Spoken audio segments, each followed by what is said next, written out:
इनकलाब आएगा।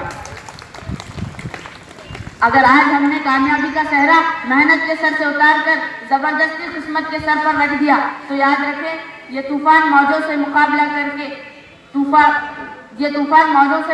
करके कश्ती को साहिल पर छोड़ देंगे और किस्मत की लहरों पर छोड़ देंगे और अपने हाथों से चप्पू तोड़ देंगे।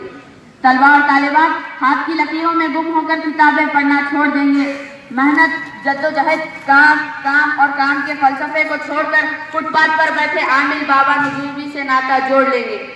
तो अपनी तकरीर के जरिए मैं आप सबको ये बताना चाहता हूँ कि कामयाबी मेहनत से मिलती है, किस्मत से नहीं। तो एक शेर पर मैं अपनी तकरीर का इख्तिताम करता हूँ।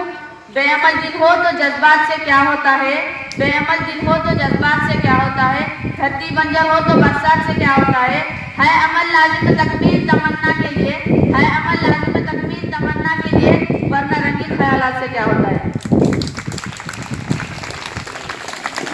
यहाँ पर तानिया मुस्कान सिद्दीकी मौजूद